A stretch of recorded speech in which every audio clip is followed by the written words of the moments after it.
in doing biofield tuning, it's like the body is here and the energy field is around it. At the edge of the field, you have conception.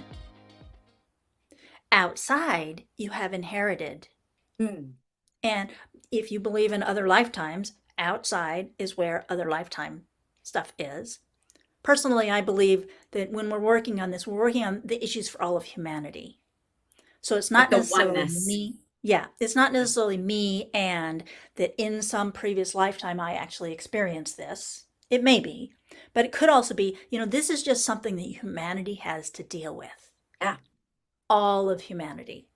So by working on these issues myself, I am serving that broader community. So Yes. you have conception and then inherited and then other lifetimes. And then you have everything that has happened over the course of your lifetime.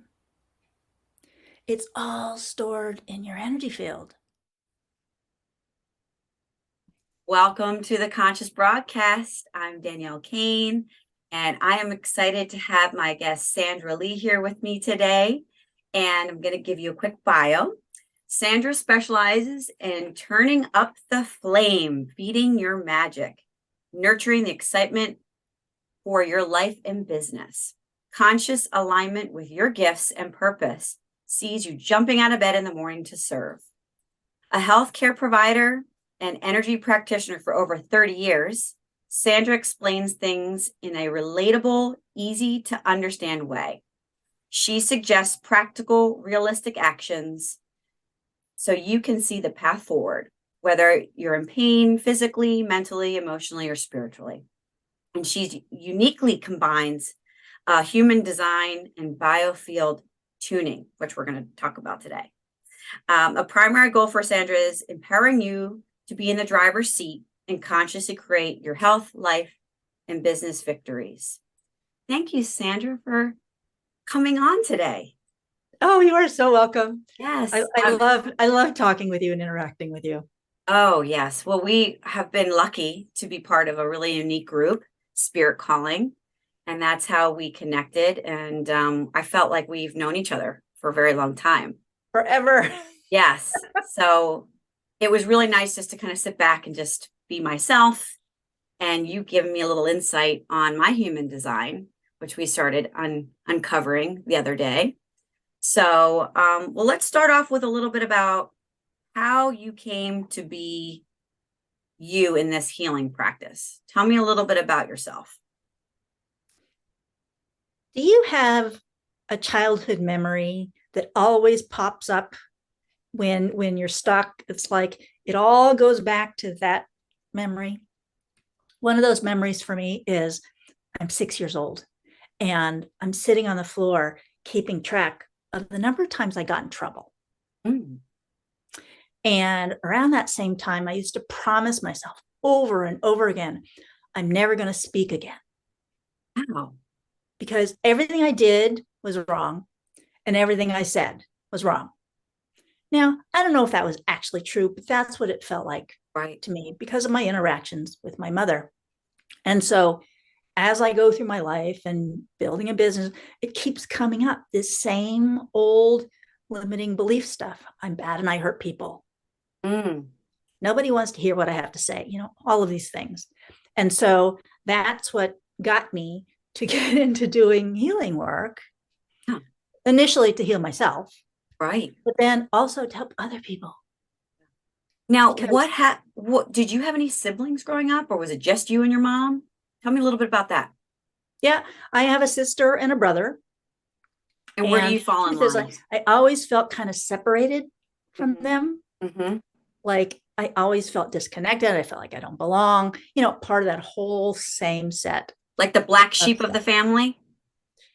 Or no? Well, it kind of felt like that. But the truth was, I was the first child and I was the overachiever. I did everything right, have to do everything right, have to do perfectly, be in control. So really, I wasn't the black sheep. I was the achiever, but that doesn't mean I felt that way. I see now. Yes. And the first, I feel like always gets it the worst because the parents are like, it's their first child. They've got to make sure that they're putting them through every activity.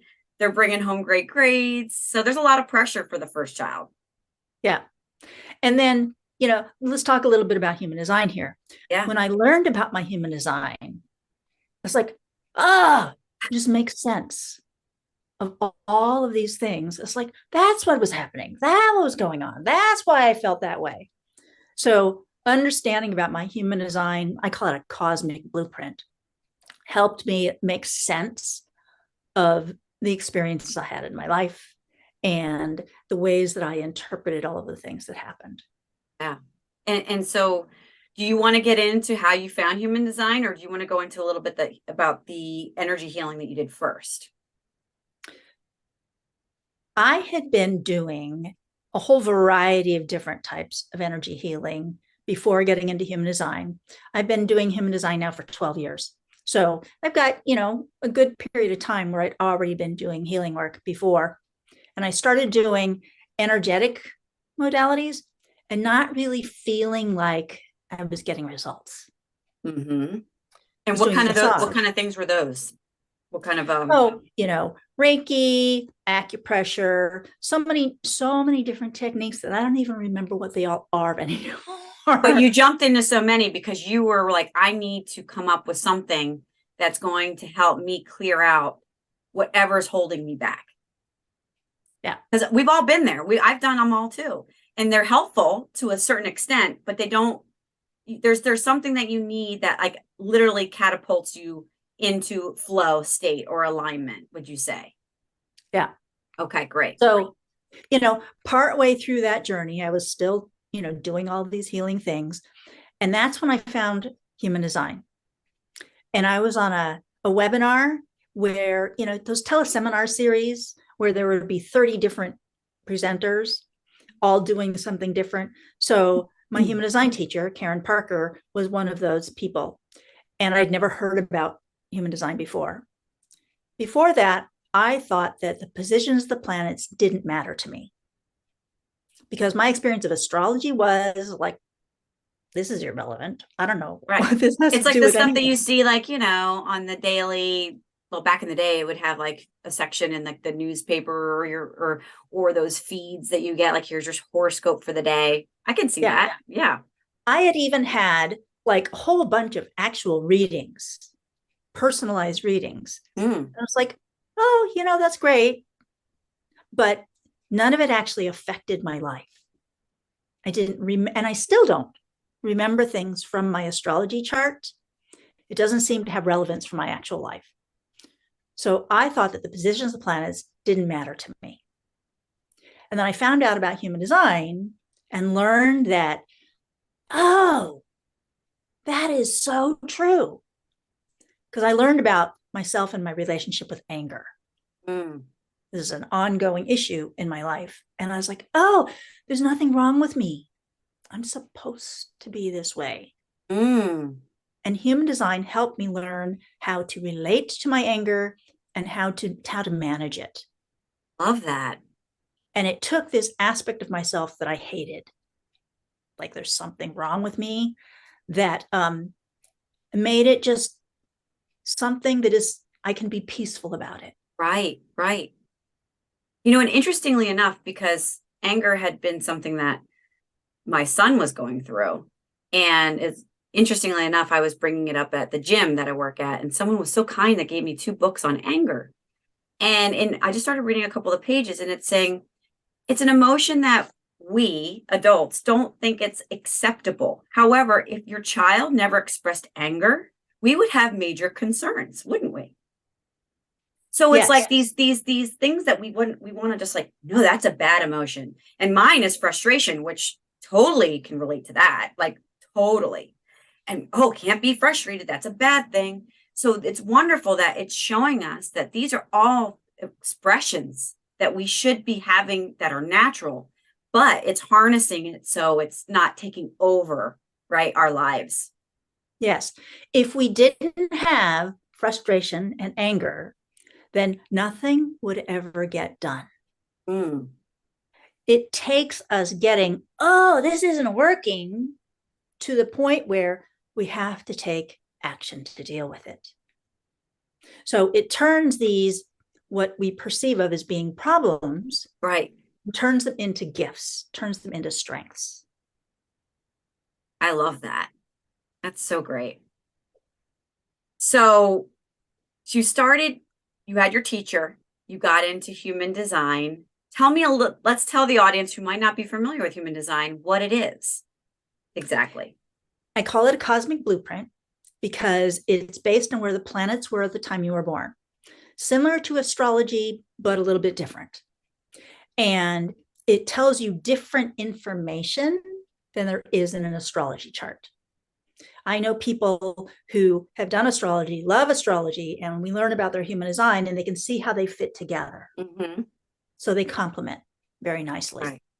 And it tells you about your gifts, about your strengths, and about your struggles and difficulties, the things that motivate you. It's an incredible amount of information. And when I do readings for people, that's like, oh, Yeah. over and over again. Yes. And is this something that you continue to, once you get your chart, once you get the information about you, is it the same material and you just work with that material, or is it a journey or more than that? How does it really work for somebody? Your birth chart is always the same. It doesn't change. And it gives you themes that are going to run throughout your entire life. And having been in it now, doing it now for 12 years, I continue having aha moments about it. So it continues to reveal layers of understanding. And then you look at how your chart interacts with what's going on in the sky right now. So where the planets are today. You have cycles that you go run through where it'll give you more themes. So there's tons of information available for you forever. You can look at your relationships, how your chart interacts with somebody else's chart. Right. As a business person, my chart has a huge impact on my business. So we can look at that as well. So And many how do different you things. look at that on a business level? Is there like a certain section that you would look at, or do you pull, is it something new, or you just would go back and review the material again? So as someone who has a small business, basically my business is me, we can say. Right. Okay. Even, and I have people I work with, business owners who I work with, who have employees, who have staff, Mm-hmm. but their business is still very closely tied with them. So the energies in my chart have a huge impact on what my business looks like. And then I can also run a business chart. Okay. And how The do you do birth date that? of the business. The date of the business. Interesting. That is so cool. So this is really helpful for someone, for anybody, really. I mean, anyone who's on the personal journey, or someone that is looking for this in relationships, like you said, and their business. I mean, they could literally be visiting with you for, hey, this time we're going to be working on me personally. Now I want to work on my relationships, and then I want to work on my business.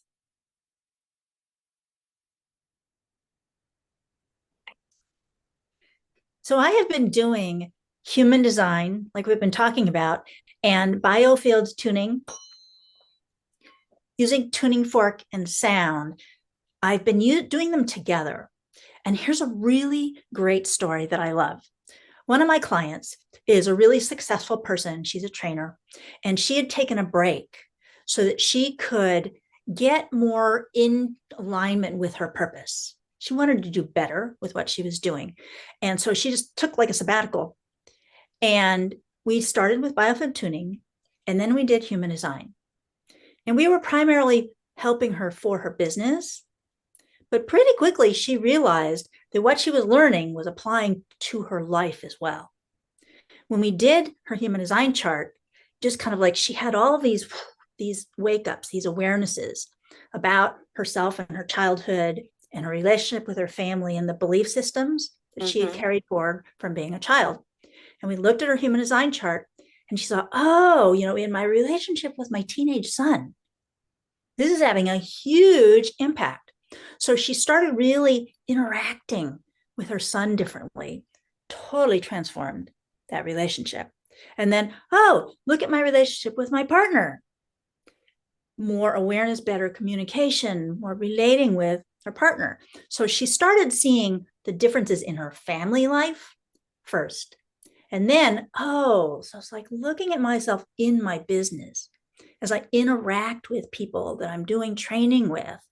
This is how this is applying. This is how this shows up. My gifts that I see in my human design chart, I'm using them there and there. So when people take their gifts that they're living all the time, you're always giving your gifts.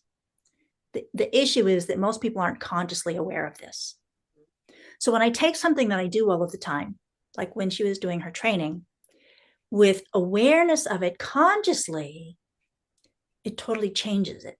It's like, oh, I am going to make that difference there. Yeah. And it enables me to recognize the contribution that I'm making in Absolutely. ways that I might not have before. Mm-hmm. That is so neat. Now, tell me how the biofield tuning and the sound frequency, because I've used them in Reiki, believe it or not. I had someone that did sound healing with crystal bowls and then used the tuning forks with it, which was like frequency was amazing. But tell me how does this help and how does it coexist with the human design? I'm pretty much the only practitioner doing these two modalities together. Mm-hmm. Yeah, I've So when never I'm heard that doing, together. yeah, when I'm doing biofield tuning, I'm working with your energy field, the aura, right? The Okay. biofield. Okay. And I'm using the tuning fork and the sound with intention, with the intuitive guidance and information I receive, similar to what you do when you work, right? And so I'm seeing what's going on in the energy field where it gets stuck. Mm. So for Mm-hmm. example, what I see in the energy field is dependent on the context. If there is something that's going on in my life, for example, where I'm confused or I don't like it or there's a problem, the energy in the energy field will get stuck. And will It's you feel that, or does the sound change? What do you not, feel? when I pick information up, it's like kind of like visual, but it's not really visual. It's not like Okay. seeing my Not hand in seeing front in of my that way. face. Yeah. Mm-hmm. It's kind of kinesthetic, so I feel it physically in my body. There's emotional aspects to it. Um, and I get senses, oh, like something happened in your childhood that felt like this. So that's how I pick up information. So it kind of almost puts you online and you start to feel these emotions and you're like, and then can relate it to the client. I realize that anything that comes in while I'm doing this is probably for them, Mm. not for me.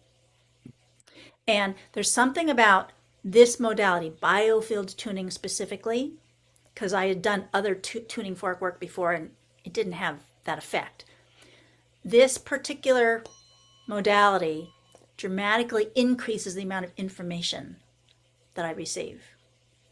And it dramatically increases the accuracy and the relevance. Now, so this is not your typical tuning fork, as you said. So this is a biofield. This is in it's a bigger tuning fork from the ones that I've seen and worked with personally. There's in biofield tuning, which is the Yeah. modality that I do, we Yeah. have different Okay. frequencies, and these are the ones that make sound. Yeah. And then we have ones with weights on them that don't make as much sound, and they're for applying to the body. Mm. Or I might apply it to.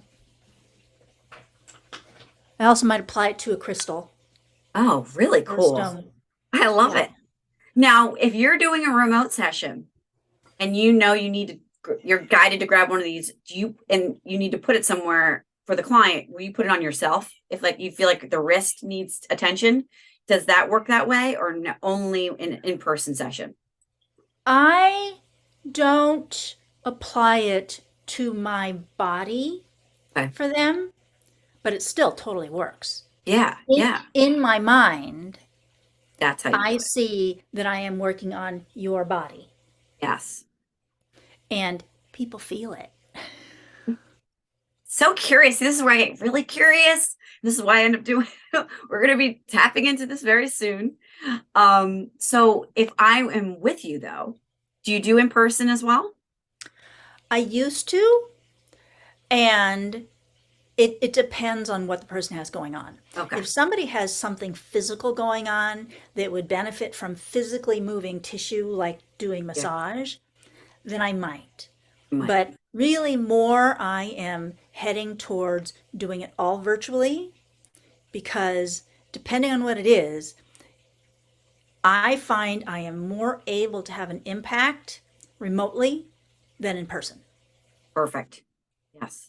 And So that's when I'm finding a lot of healers too are getting the work done that they need to because it's energy, right? Even the fact that we're having a conversation and you're in Vancouver right now. Eastern British Columbia. Okay. And I'm in New Jersey. So, you know, we're still energetically in unison right now. Yes. So Right. let me give you the story. When I first started doing biofield tuning as a practitioner, was shortly after the pandemic shutdown started. So I couldn't go to people and they couldn't come to me. And and this was when I wasn't sure if it was doing anything. Okay. So I have a friend who lives 5 minutes from here, but she couldn't come here. And she had landed on the vacuum cleaner with her hand and it was black and blue and she couldn't open it. This was what showed me, wow, I'm actually doing something. So I did biofield tuning with her by phone. This was before I started doing it on Zoom.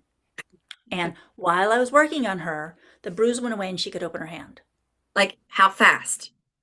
While I was working on her. That quick. Yeah, I worked on her for about an hour, But right? still within the hour. It wasn't like the next day over time. It was within the hour. The bruise went away. Wow. Not completely, but it But but to it the was point where she could open her hand. yes. That's really neat. Yeah. And when I'm doing something like craniosacral work, working with the bones of the head, that's Yeah. subtle work anyway, I can do so much more remotely than it would be possible for me to do in person And you do that using the biofield tuning with forks. biofield tuning. Yes. Yeah. Another thing that I often, because I've been a massage therapist forever.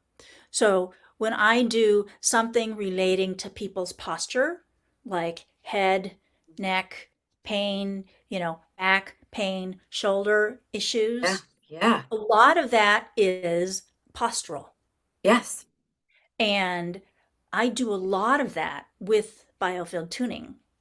And I tell the person, okay, so it's like, hey, your head position, right? Hmm. And so Hmm. having them correct their head position and release the tension. I Yes. can do all of that with biofield tuning and saying, hey, notice where your head is, Yeah. bring it back. Well, I'm really glad that you mentioned this because someone who's an avid person who feels you need self-care, right? It's essential. However, I'm someone who was finding myself over and over again going to the chiropractor to get my neck adjusted and well, I wish I had massages, but wanting a massage, knowing that I need it. And those are all great things. However, this is to anyone who's like someone like me where it just can't fit the time in to physically go somewhere because you have young children, you have your own business, you have your life. It's crazy, but you can get on a call and know that the frequency of what you need is in something like this. And that is amazing because you speaking of the neck forward, been there, literally, I've looked at episodes where my head is like this the whole time, tilted like this the whole time. And I'm like, oh man. But it's important that people can understand that these modalities exist. And this is something very unique that you do, Sandra. So I'm really glad that. Yeah. So thinking about what is it that I might be seeing if you have these issues. And I'm working with biofield tuning. Okay, so I am setting intention. So what is going on in the neck here? And I do a tune, strike the tuning fork, and it shows me, oh, well, there's tension here and position and this, and it's connected to the back. And so I bring the person's consciousness to that and have them adjust their position and Right. see how it affects the energy. It completely changes the energy flow. I find that very fascinating because I can totally relate to that too, versus like someone who like consciousness. Okay, so let's briefly touch on consciousness because when we were exploring this, consciousness isn't necessarily in here, right? It's like everywhere. So would you say if someone has a neck problem, it might not just be the neck, it could be somewhere else or in that body, correct? Absolutely. So when I am doing biofield tuning, okay, it will show me this is connected to this, is connected to that, is connected to your childhood, Mm, is connected to the stress in your work, is connected to the responsibilities that you feel. So it's like all of the pieces, it shows yes. me how they all relate together. It's all the unseen things. We're not talking about just the physical, and we're not just talking about pain. We're talking about all the things that exist in your field Well, and in your history. and in your history, right? And in the past now moments or even the future now moments, right? You can be able to probably help with those things as well. Yeah. And then I have been more consciously bringing in inherited Yes. patterns and karmic patterns. So when doing biofield tuning, it's like the body is here and the energy field is around it. At the edge of the field, you have conception. Outside, you have inherited. Hmm. And if you believe in other lifetimes, outside is where other lifetime stuff is. Personally, I believe that when we're working on this, we're working on the issues for all of humanity. So it's Like not the necessarily oneness. me. Yeah, it's not necessarily me and that in some previous lifetime I actually experienced this. It may be, but it could also be, this is just something that humanity has to deal with. Yeah. All of humanity. So by working on these issues myself, I am serving that broader community. So Yes. you have conception and then inherited and then other lifetimes. And then you have everything that has happened over the course of your lifetime. It's all stored in your energy field Right. Right. It's and like it's we're this stored in your amazing body. computer. Yeah. But we're not, not saying we're robots or anything, but still, like we're the most advanced that there could be. Wonderful. Oh my gosh, so good. So good. So in working with it with biofield tuning, we're able to work with all of that. Yeah. We're Like, able to work with, the me when I was 6 that yes. still gets charged, stuck, confronted by something happening today. We can work with my inner 6-year old Yeah. that, the way I describe it is, my inner 6-year old pulls the circuit breakers, shuts me down. So when I work with her, she is more willing to allow me to do something that is scary, that I don't know Yeah. how to do. There's plenty of Because that. we're still those children, they're still part of us. That's part of the work when I first started getting into this is really going back to that moment in time where you had that shift. Something happened. Where did the trauma occur? At what age or whatever? And I had my inner child locked in a basement, most of the time. And I created this other version of myself that was strong and could get through the day and not be emotional. So this is all such good stuff. And in a way, you kind of made it like the tuning fork is like it's like a mouse in a way, like when you want to get to something on your screen, it's like it helps you navigate to get there in a way. Well, and, part of the issue is that consciously, I'm not making all these connections. Just helping the person be aware of it changes so much. Because with awareness, I have choice. And it makes it so I'm no longer helpless when it comes to that area. I Awareness can makes see it. why you're so passionate about it. It makes me feel so great inside just what you do, because who wouldn't want to be more in tuned in this way? And that's why we're here. That's why we're here doing this journey together, to find our gifts and how we can best utilize them to work together. And so I loved all that you shared. It was really cool. And I can't wait to dive deeper with you personally. Now, I know you mentioned you have a workshop coming up. Can you tell me a little bit about this so we can let our audience tune in to the date and everything like that, what it's about? I am doing a workshop called Being Seen and Heard, Heal the Trauma with Biofield Tuning. Now, doing massage therapy and biofield tuning and human design for years, a consistent challenge that people have is feeling like they're seen and heard. Not just me, this is pretty common. I think that this is a pretty universal human issue that people struggle with.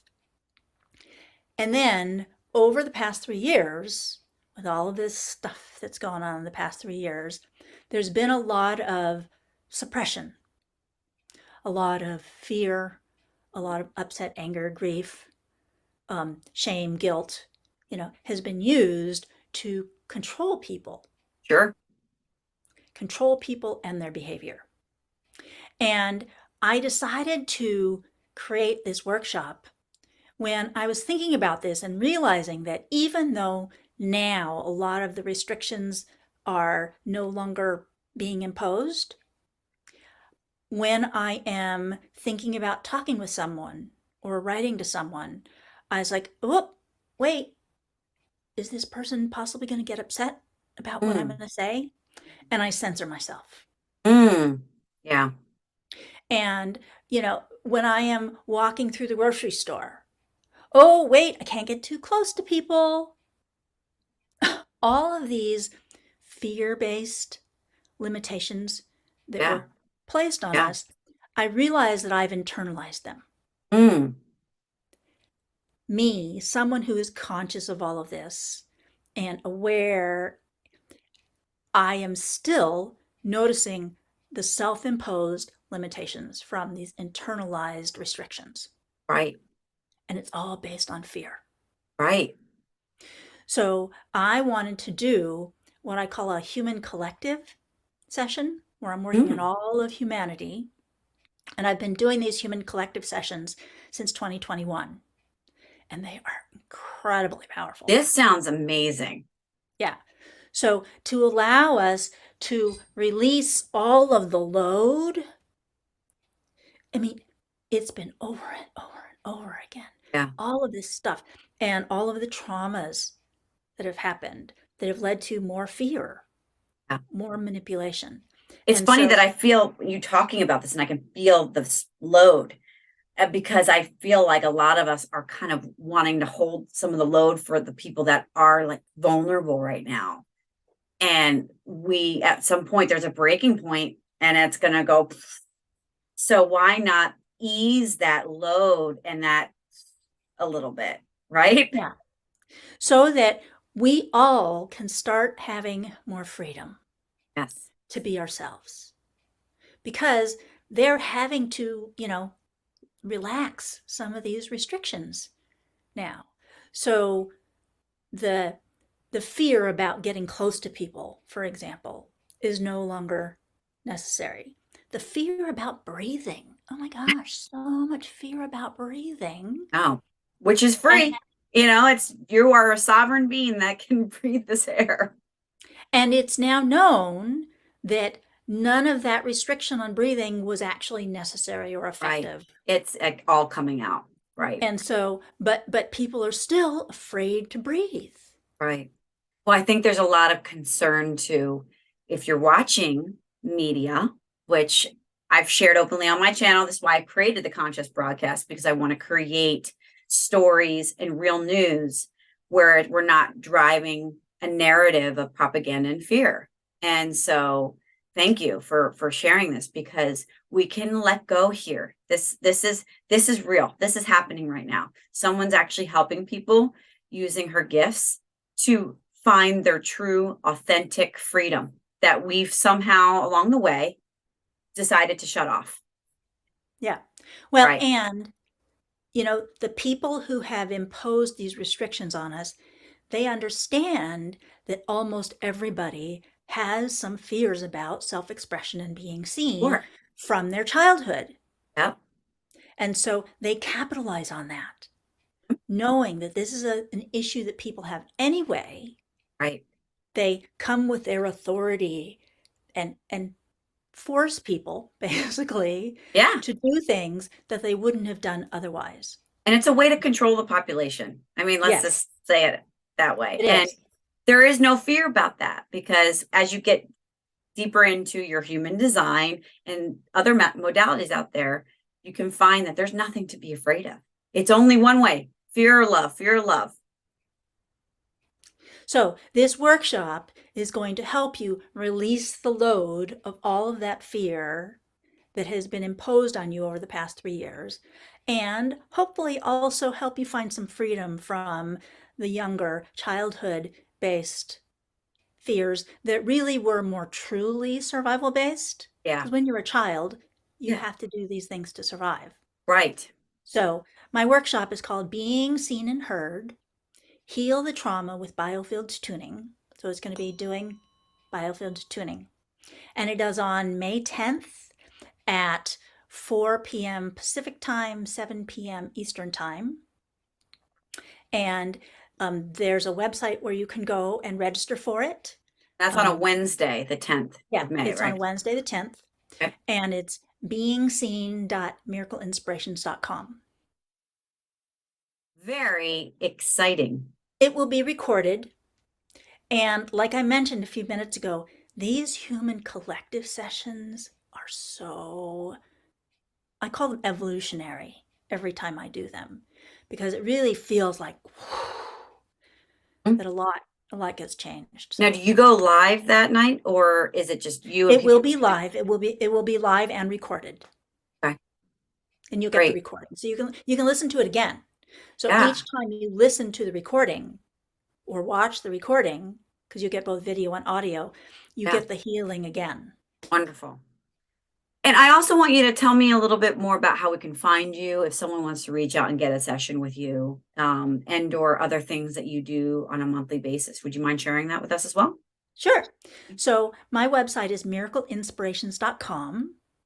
And if you want to schedule time to talk with me to see if what I do might help you, then it's miracleinspirations.com/book a call. And Danielle will have the link to that as well.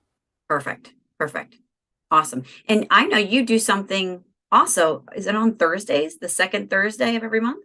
Would you mind sharing that?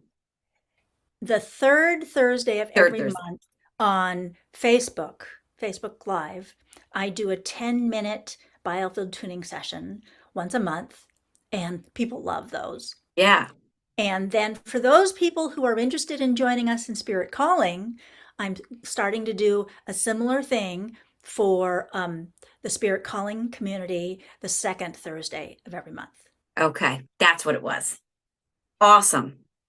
So Sandra has so much to offer. So I really excited that you got to share all that you did today, and I know my audience is really going to enjoy it. It's right up our alley. So thank you again for joining me. Do you have anything else left to say that we might have missed? What I want to say is you are always giving your gift and living your purpose. A lot of times people don't think they're making a contribution. They feel like they don't matter. And no matter what you are doing, you're always living your human design chart and giving your gifts. And when you become conscious of them, that's what enables you to really shine. Because it's like, oh, I'm making a difference here. And it does. It feels good when you have found almost like your purpose, really. So, well, thank you again, Sandra, for joining me today. And I want to thank the audience for tuning into this episode. And I hope you have a nice day, and we'll see you next time on the Thank Conscious you so much, Broadcast. Danielle. Yes, thank you. Take care.